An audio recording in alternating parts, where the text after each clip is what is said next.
అందరికీ నమస్కారం. మీరు వినబోతున్న కథ నీ జత నేనని 63వ భాగం. అభి బిందు ప్రపోజల్ని పార్దు ముందుంచుతాడు. పార్దు నిరాకరిస్తాడు. దాన్ని తట్టుకోలేక బిందు ఏడుస్తుంది. ఈ మాటలన్నిటినీ ఆ పక్కనే టేబుల్ దగ్గర కూర్చున్న ఇద్దరు పెద్ద మనుషులు చక్రధర్, మధుకర్ వింటారు. కూతురి ప్రేమ విషయం, అది కూడా మధుకర్ ముందు బయటపడేసరికి మొఖం చల్లనట్టు తలదించి టీ కప్పు వైపు చూస్తూ కూర్చున్నాడు చక్రధర్. చక్రి, నేనిలా అంటున్నానని ఏమీ అనుకోకు. ఆడపిల్లలు త్వరపడి తొందరపడితే తప్పుగాని వాళ్ళ ఇష్టాల్ని మనతో ధైర్యంగా చెప్పినప్పుడు వాళ్ళ అభిప్రాయం మనం కూడా పరిగణలోకి తీసుకోవడం మంచిది. అది నా ఉద్దేశం. మధుకర్ మాటలకి తలెత్తి, అసలు నాకెక్కడ చెప్పింది అంటూ గొనిగినట్టు మాట్లాడాడు చక్రధర్. పోనీలే చక్రి, నీతో అనకపోతే ఏంటి, అభితో చెప్పింది కదా. మా అమ్మాయి కూడా తన ఇష్టాన్ని నాతో స్వయంగా చెప్పలేదు, అభితోనే చెప్పింది. మనం మన కూతుళ్ళకి అడగకుండానే అన్నీ ఎదురెళ్ళి చేశాము, కానీ వాళ్ళ ఇష్టాన్ని మన దగ్గర ధైర్యంగా వెల్లడించే స్వేచ్ఛని ఇవ్వలేదు.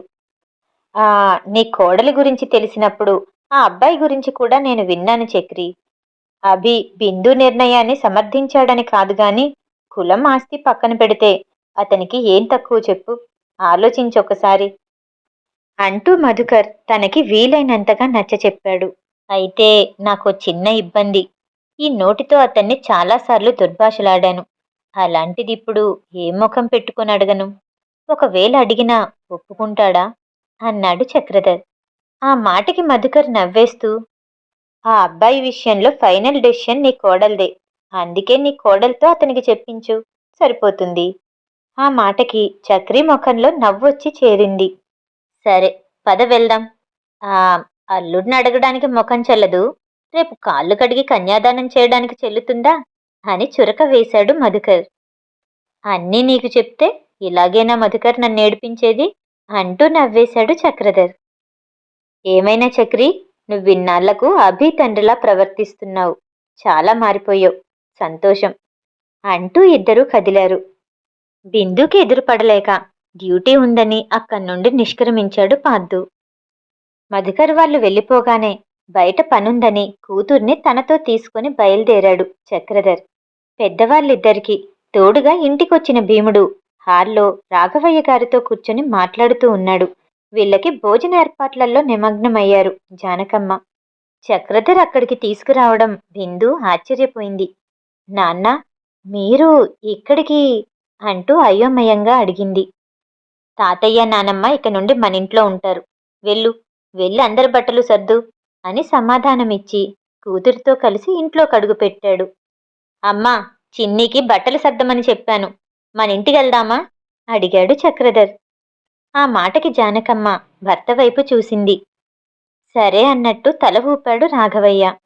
భోజనాలయ్యాక అప్పటికప్పుడు హడావుడి చేసి భీముణ్ణి వాళ్ళింటి దగ్గర దింపి తల్లిదండ్రుల్ని, కూతుర్ని తనతో పాటు తనింటికి తీసుకెళ్లాడు చక్రధర్. మర్నాడు పొద్దున్నే 6 గంటలకల్లా హాస్పిటల్కి వచ్చారు చక్రధర్, భీముడు. 8ంటికి నందుని, పిల్లల్ని చెక్ చేసి ఇంటికి తీసుకెళ్లిపోవచ్చని చెప్పారు డాక్టర్. బిల్లింగ్ పనులు పూర్తి చేసుకునొచ్చాడు అభి. అందరూ కారు ఎక్కడానికి రాగానే నందుని, పిల్లల్ని ఎత్తుకున్న భార్యని, లక్ష్మిని తన కారు ఎక్కమని చెప్పి డ్రైవర్ పక్క సీట్లో కూర్చున్నాడు చక్రధర్. నందుని, పిల్లల్ని 3 నెలల వరకు తమ దగ్గరే ఉంచుకొని జాగ్రత్తగా చూసుకోవాలని అనుకున్నారు భీముడు, లక్ష్మి. ఆయన ఉద్దేశం అర్థమై ముఖాలు చూసుకున్నారు. ఆ ఉద్దేశాన్ని తండ్రితో మాట్లాడబోయాడు అభి. అభి, నా మేనకోడల్ని నాతో తీసుకెళ్తున్నాను. నువ్వు మీ మావయ్యని తీసుకుని నా కార్ని ఫాలో అవ్వు అని సీరియస్గా చెప్పాడు. ఇప్పుడిప్పుడే కోలుకుంటున్న చక్రధర్ని బాధ పెట్టలేక అందరూ చక్రధర్ చెప్పినట్టు చేశారు. ఇంటి ముందు కారు ఆగగానే అభిని కూడా రమ్మని చెప్పి నందు పక్కన నిలబెట్టి ఇద్దరి చేతుల్లో పిల్లల నుంచి గుమ్మం ముందుకి తీసుకొచ్చాడు చక్రధర్. ఆమెనికి ఇదంతా ఆశ్చర్యంగా ఉంది, వింతగానూ ఉంది. గుమ్మం దగ్గర నిలబడ్డ అత్తగారి దగ్గర నుండి హారతి పళ్ళం అందుకొని దిష్టి తీసే కార్యక్రమాలు మొదలుపెట్టింది ఆమెని. అభినందు లోపలికి వెళ్ళగానే వెనకే ఉన్న తన బాబాయిని, పిన్నిని కూడా పిలిచింది. వద్దులే చిన్నమ్మ, మేము ఇంటికెళ్తాము అని ఇబ్బందిగా చెప్పాడు భీముడు. ఆ మాట విన్న చక్రధర్ గంభీరంగా, అప్పుడే ఇంటికేంటి? ఆ అమ్మాయిని పిల్లల్ని మీతో తీసుకెళ్లాలని మీకుంటుందని నాకు తెలుసు. కాకపోతే ఈ ఇంట్లో ఇంతవరకు ఏ వేడుక జరగలేదు. అందుకే ముందుగా వాళ్ళని ఇక్కడికి తీసుకొచ్చాను. 11వ రోజు చేసి బారసాలవ్వగానే అమ్మాయిని పిల్లల్ని మీతో తీసుకెళ్దురుగాని. ఇప్పుడు మాత్రం భోజనం చేసి వెళ్లాల్సిందే.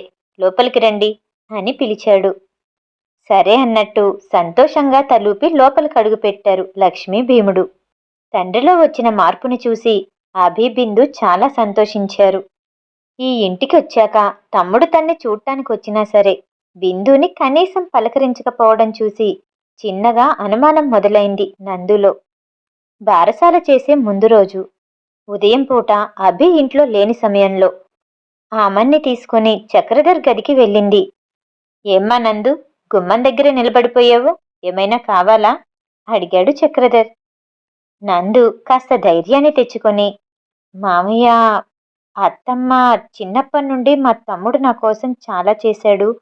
కానీ నేనే తన కోసం ఎప్పుడూ ఏమీ చేయలేదు. ఆ మాటనగానే నందు ఏమడగబోతుందో అర్థమైంది ఆమెనికి. భర్త ఎలా స్పందిస్తాడోనని భయపడుతూ చూసింది. ఏం చెప్పబోతుందో అర్థం కాక చక్రధర్ ఏంటి అన్నట్టు చూశాడు. మామయ్య, అది బిందు అంటే తనకిష్టమని ఇప్పటి వరకు నాతో గాని ఎవరితోనూ, చివరికి బిందుతో కూడా చెప్పలేదు వాడు. నా మీదున్న ప్రేమతో, వాడి ప్రేమ వల్ల నాకెక్కడ ఇబ్బందులు వస్తాయోనని వాడిలోనే అణిచేసుకుంటున్నాడు. మా తమ్ముడికి ఆస్తి లేదని ఆలోచించకండి మావయ్య. ఊళ్ళో ఉన్న తోట మా బాబాయ్ వాళ్ళదే. నా పేరు మీదున్న ఇల్లు వాడికే. వాడికి రాసిస్తానంటే ఒప్పుకోడు. అందుకే బిందుకి పెళ్లి కానుకగా ఇస్తాను అని గబగబా చెప్పింది. నందు మాటలకి వాళ్ళ మధ్య ఉన్న మమకారం అర్థమైంది.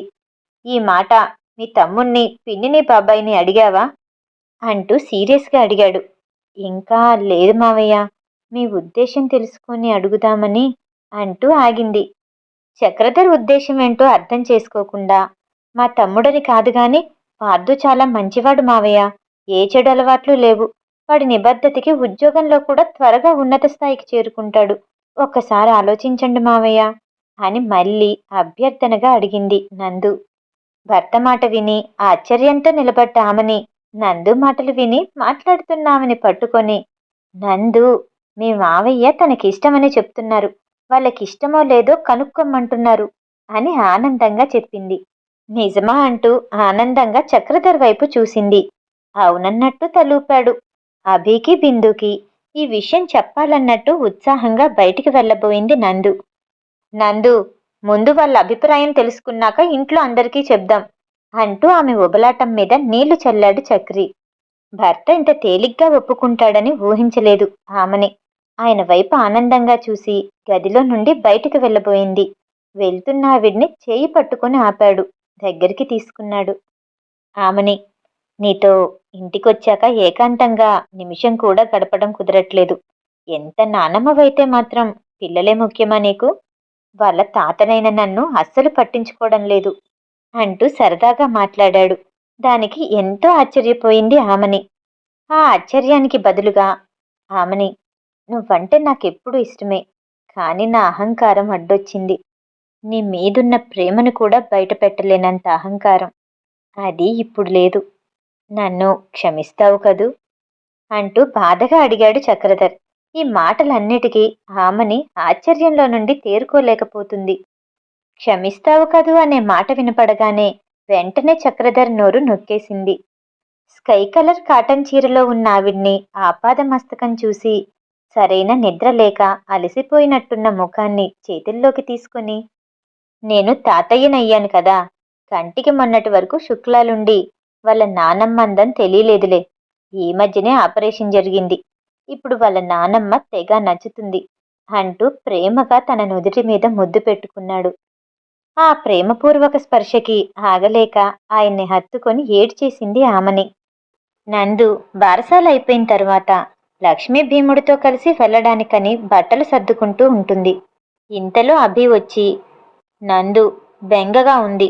ఇక్కడేమో ఒక్క సెకను కూడా నిన్నెవరూ ఒంటరిగా వదిలిపెట్టడం లేదు. దగ్గరికి తీసుకోకపోయినా సరే కళ్ళ ముందు ఉన్నావులే అని సరిపెట్టుకున్నాను. రేపటి నుండి నువ్వు అక్కడికి వెళ్ళిపోతావు. మీ ముగ్గురిని చూడకుండా నేనెలా ఉండాలి అడిగాడు అభి. ఒక పని చేయండి, మీరు కూడా నాతో వచ్చేస్తారా అడిగింది నందు. ఆహా, కలెక్టర్ గారికి బాగా జోకులు ఎక్కువయ్యాయి. అరే, మీరిలా దిగాలుగా ఉంటే ఎలా? నాకెలా వెళ్ళాలనిపిస్తుంది? ఒక్క 3 వారాలే కదా, వెంటనే వచ్చేస్తాను. ఆ తర్వాత ఎలాగో తమ్ముడి పెళ్లి పనులకి అటూ ఇటూ తిరగాల్సి వస్తుంది కదా అని అసంకల్పితంగా అనేసింది. ఆ మాటకి ఉలిక్కి పడ్డాడు అభి. ఏమంటున్నావు నందు? తమ్ముడి పెళ్లి పనులేంటి అంటూ కంగారుగా అడిగాడు. అభి దగ్గర అబద్ధమాడలేక, నాకు మిమ్మల్ని అర్థం చేసుకునే తెలివితేటలు లేకపోవచ్చు, కానీ నా మరదలిష్టాన్ని అంచనా వేసే తెలివుంది అని బదులిచ్చింది.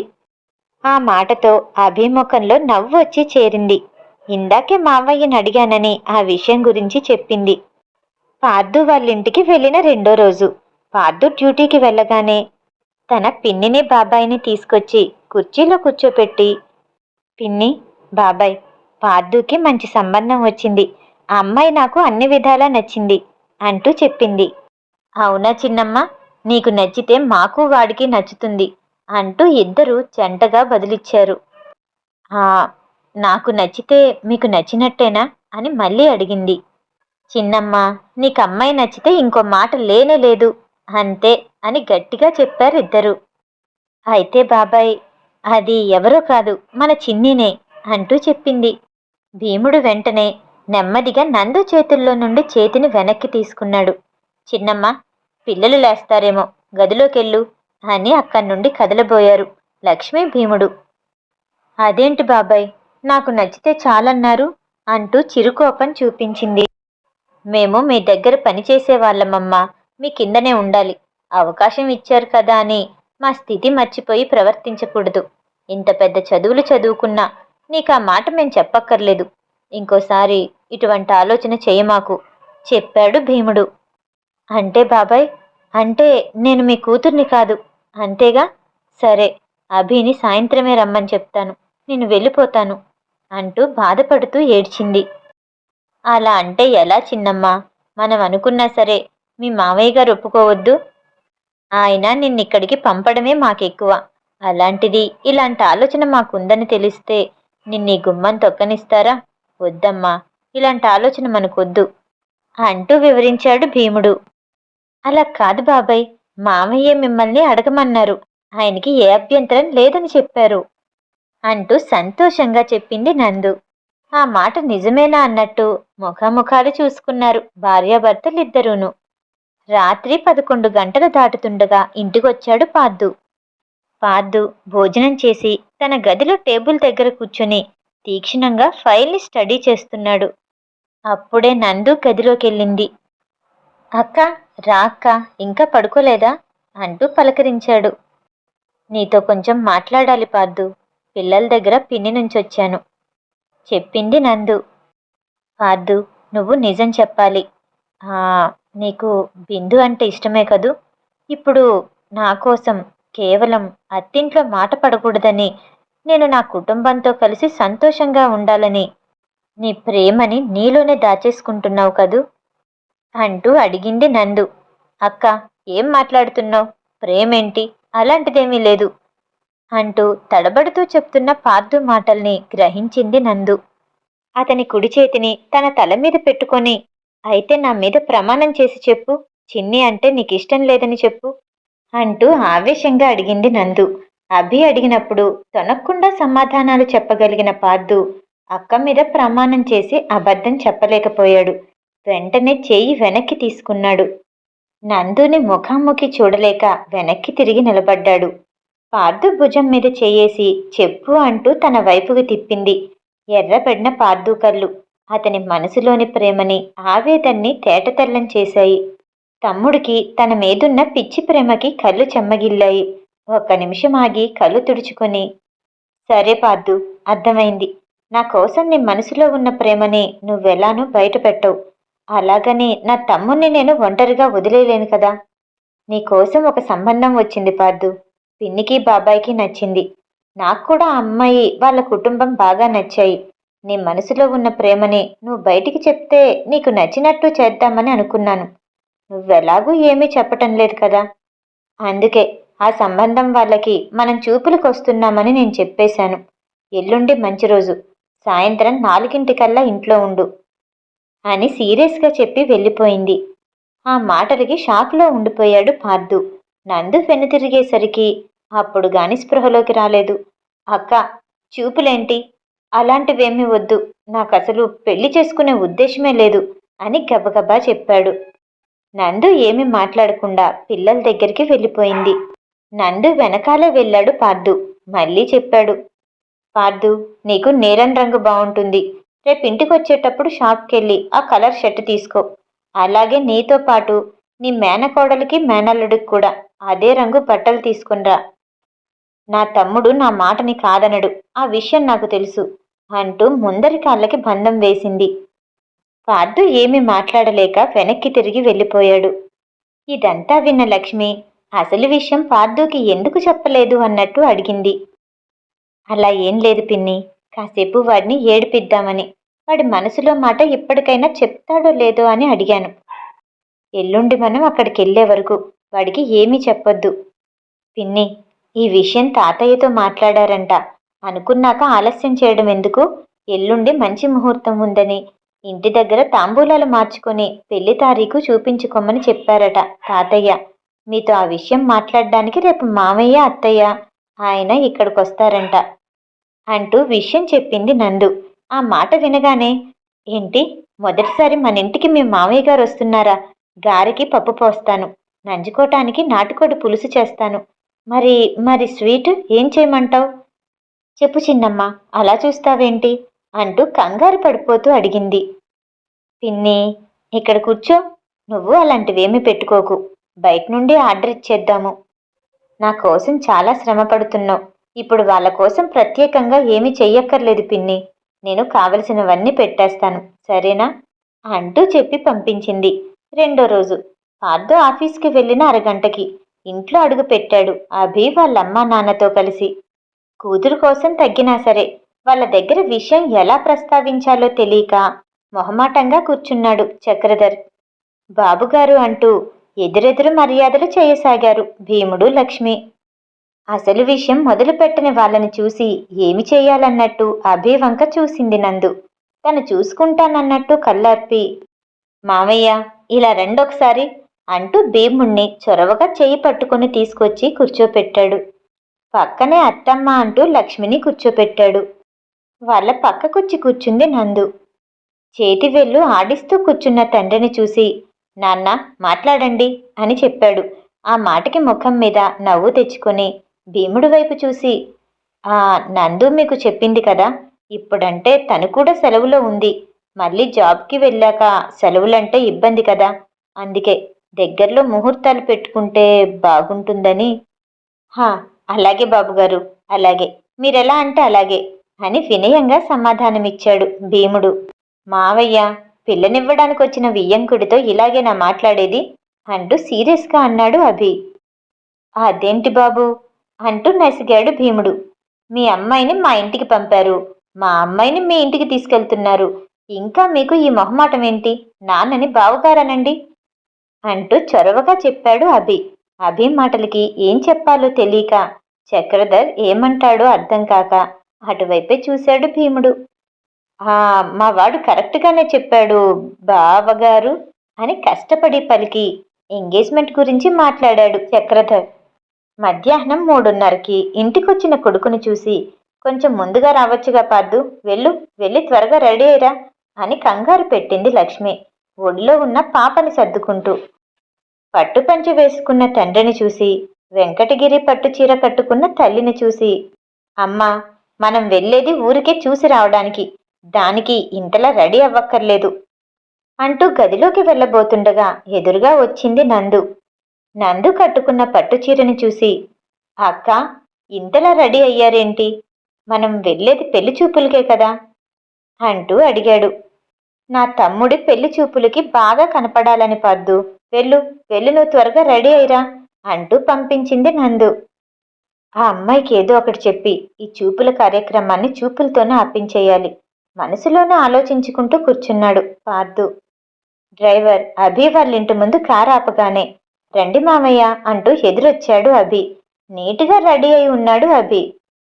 బావెందుకు రెడీ అయి ఉన్నారు? ఇక్కడికి ఎందుకు వచ్చాం అనుమానంగా అడిగాడు పార్థు. నేను లేకుండా నీ పెళ్లి చూపులేంటి పార్దు అని పార్దు భుజం మీద చిన్నగా తట్టాడు. సరే సరే, ముందైతే లోపలికి రండి అంటూ పిలిచాడు. లోపలికెందుకులే బావా, ఇట్నుంచి ఇటు వచ్చేయండి, వెళ్ళిపోదాం అని అడిగాడు. అరే నందు, పార్దుతో అసలు విషయం చెప్పలేదా అని అల్లరిగా అడిగాడు అభి. పార్దు, నువ్వు చూడబోయే అమ్మాయి మాకు తెలిసిన వాళ్లే పార్దు. వాళ్ళది హైదరాబాద్ కాదు, ఇక్కడ తెలిసిన వాళ్ళం మేమే అని మా ఇంట్లోనే కార్యక్రమం పెట్టుకున్నారు. పద అని భుజం మీద చెయ్యేశాడు. బావా, మీ ఇంట్లో ఎందుకు? బాగోదులే బావా, మేమే కుదిరినప్పుడు వాళ్ళ ఊరు వెళ్తాం, ఇప్పుడు ఇక్కడొద్దు అని అభి చెవి దగ్గర గొనిగాడు. బిందుకి కనుక ఈ విషయం తెలిస్తే తన్ని ఆ అమ్మాయిని ఎలకల మందు కలిపి చంపేస్తుంది అని అర్థమై. పర్లేదు పార్దు, మా చెల్లినొద్దని మా ఇంట్లో ఇంకో అమ్మాయిని చూడ్డానికి వస్తే మేమేమీ ఫీల్ అవ్వం. మా చిన్ని కూడా ఏమీ అనుకోదు, పద అంటూ లోపలికి తీసుకొచ్చాడు. మీరేమి అనుకోరు బావా, కానీ బిందు ఊరుకోదు. టేస్ట్ చూసి మరీ ఎండ్రని కొనుక్కోమ్మంది అని తనలో తానే గొనుక్కుంటూ ఇంట్లోకి అడుగుపెట్టాడు.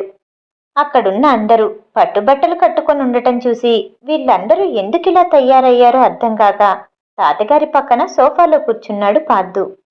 చక్రి, ముందు అబ్బాయిని అమ్మాయితో మాట్లాడమను అని చెప్పారు తాతగారు. హా సరే నాన్న అంటూ పార్దుని తీసుకెళ్లి బిందు గది ముందు వదిలి, అమ్మాయి లోపలుంది, ఇద్దరూ మాట్లాడుకొని కిందకి రండి అని చెప్పి వెళ్ళిపోయాడు చక్రధర్.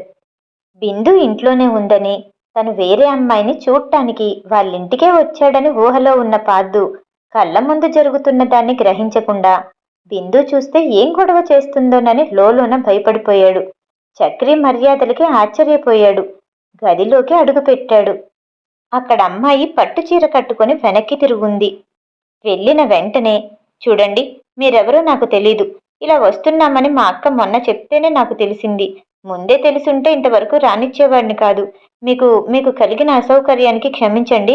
దయచేసి నేను నచ్చలేదని మీ వాళ్ళకి చెప్పండి అని గబగబా అనుకున్న 4 మాటలు చదివేసి వెనక్కి తిరిగాడు పార్దు. అటువైపు నుండి ఏం సమాధానం రాకపోయేసరికి మళ్ళీ తిరిగి, ప్లీజ్ అండి, నాకు పెళ్లి చేసుకునే ఆలోచన లేదు. ఈ మాట నేను చెప్తే మా ఇంట్లో వాళ్ళు ఒప్పుకోరు, అందుకని మీరే చెప్పండి. అందుకని అని సీరియస్గా చేతులు కట్టుకొని ఇటు తిరిగి నిలబడి అడిగింది బిందు. అయ్యో బాబో బిందు, నువ్వేంటిక్కడున్నావు అంటూ గదంతా కంగారుగా వెతికాడు. ఆ అమ్మాయి ఇప్పుడు గదిలోకి వస్తుందంట, మనిద్దరినీ ఇలా చూస్తే ఏమనుకుంటుంది? ప్లీజ్ ఇక్కడి నుండి వెళ్ళిపో అని హడావుడి పడ్డాడు. ఏమనుకుంటుంది? ముందు తను రాని, వచ్చాక తన సంగతి నీ సంగతి తేల్చేస్తాను అంటూ పళ్ళ బిగువన నవ్వాపుకుంటూ సీరియస్గా చెప్పింది. ఆమెని రెట్టించలేక, ఏం చేస్తాను, నేనే వెళ్ళిపోతాను అని వేగంగా నడుస్తూ కిందకి దిగొచ్చాడు. మొద్దబ్బాయి ఆగు అంటూ పిలుస్తున్నా సరే బిందు మాటని లెక్క చేయలేదు. అమ్మాయి ఎలా ఉంది పార్దు అని నవ్వుతూ అతని ముందుకెళ్ళింది నందు. పార్దు ఎందుకు మౌనంగా ఉన్నాడో అర్థం కాక, అమ్మాయితో మాట్లాడావా పార్దు అడిగాడు అభి. లేదన్నట్టు తల తిప్పి, ఆ అమ్మాయికి నేను సెట్ అవ్వను బావా, వాళ్ళని వేరే మంచి సంబంధం చూసుకోమని చెప్పండి అని చిన్నగా చెప్పాడు. ఏంటి అంటూ అందరూ ఒకేసారి కోరస్గా అరిచారు. పార్దు చెప్పిన మాట విని, అనుకున్నాను, నేను అనుకున్నట్టే జరిగింది. నేను చేసిన తప్పుల్ని సొంత మామయ్యనే నా మేనకోడలు మర్చిపోయింది గాని నేనన్న మాటలు పార్దు ఎందుకు మర్చిపోతాడు అని లోపల అనుకున్నాడు చక్రధర్. హాస్పిటల్ క్యాంటీన్లో కళ్ళమ్మట నీళ్లు పెట్టుకున్న కూతురు ముఖం గుర్తొచ్చింది. వెంటనే కష్టపడి అడుగులేస్తూ పార్దు ముందుకెళ్ళి, ఆ పార్దు, ఆ రోజు నిన్నలా మాటలనడం తప్పే, కాకపోతే ఒక తండ్రిగా నా వైపు నుండి ఆలోచించు. వయసొచ్చిన ఆడపిల్ల అలా రోడ్డు మీద తెలియని అబ్బాయితో కనపడితే నాకెలా ఉంటుంది చెప్పు. ఇప్పుడు నువ్వు నా మీద కోపాన్ని బిందు మీద చూపించకు, అది తట్టుకోలేదు అని నచ్చ చెప్పబోయాడు. ఆయన అంటున్నదేంటో అర్థం కాక, మీరేమంటున్నారో నాకేమీ అర్థం కావట్లేదండి.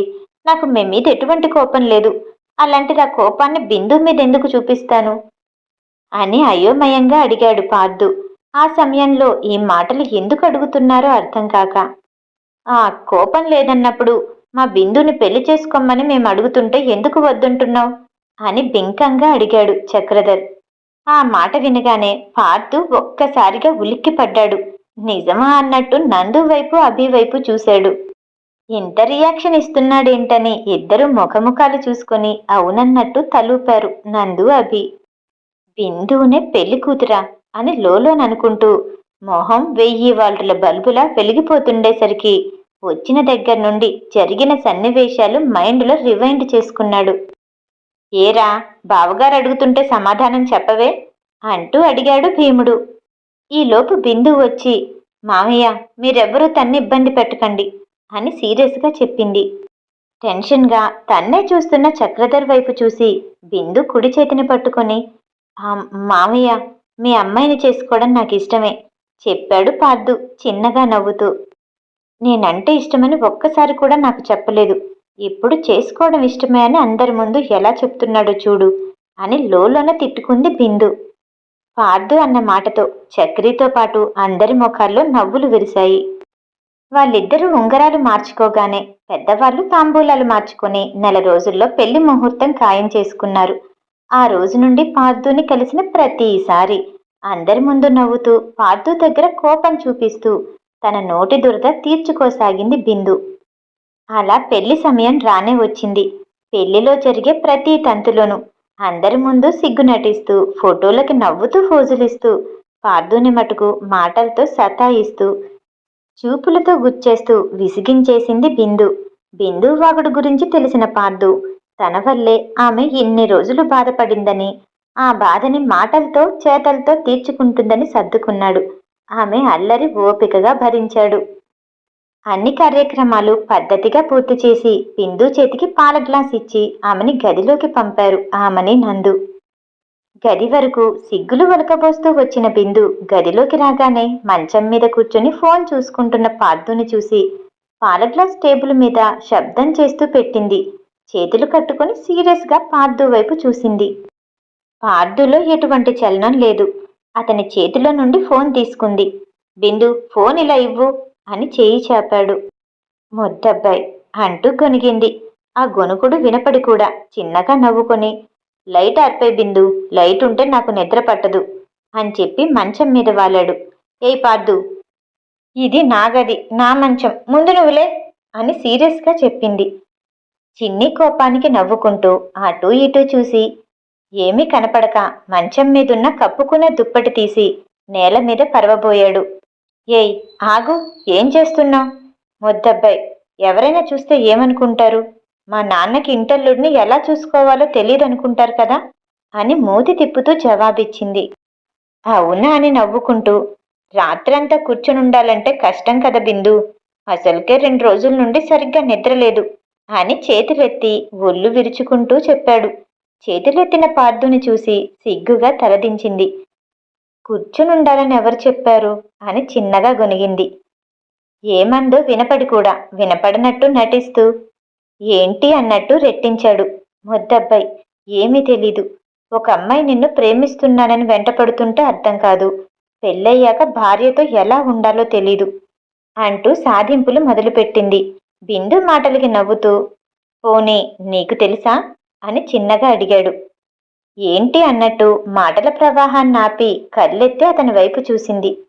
అవును మరి, నేను ముద్దబ్బాయిని, అందుకే ఒక అమ్మాయి నన్ను ప్రేమిస్తున్నానని వెంటపడుతున్నా నాకు అర్థం కాలేదు.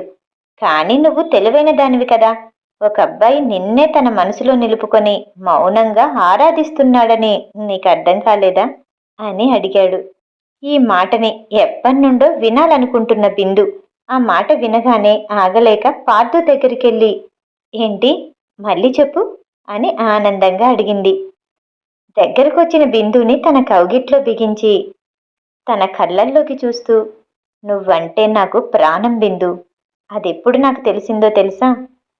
నేను నిన్ను మొదటిసారి చిన్ని అని పిలిచిన రోజు అని అనగానే ఎప్పుడు పిలిచాడు అని గత స్మృతులు నెమరేసుకుంది. ఆ రోజు లుంబిని పార్క్ దగ్గర అని గుర్తు చేసుకుంటూ అడిగింది.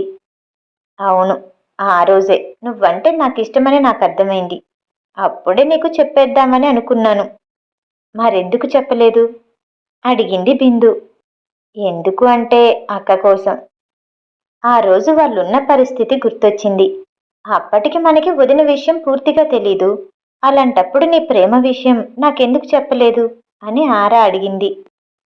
నువ్వు మా అక్కకి ఆడపడుచువి, అలాంటి నిన్ను నా పక్కన ఉహుం, నా ఆలోచన నాకే తప్పనిపించింది. అందుకే నీకు చెప్పలేదు. చెప్పాలని అనుకోలేదు. ఆ మాటకి పెదాలు ముడిచేసింది. ముద్దుగా ఉన్న బిందు అధరాల్ని ముద్దు పెట్టుకోవాలన్నట్టు ముందుకు వంగాడు పార్దు. పార్దు చేయబోతున్న పని అర్థమై అతని మూతి మీద చేయేసి ఆపింది. చెప్పాలని అనుకోలేదు అంటే నేను నా ప్రేమని తెలుసుకోలేకపోతే నన్నొదిలేసి వదిన చెప్పిందని ఏ కోతి ముఖందాన్నో చేసుకునేవాడువా అంటూ చిరుకోపంగా అడిగింది. ఈ సంబంధం కూడా మా అక్కే చెప్పింది కదా అంటూ చిన్నగా నవ్వాడు. నవ్వుతున్న పార్థును చూసి అంటే నేను కోతి ముఖాన్నా అని దెబ్బలాడుతూ అతడిని కొట్టబోయింది.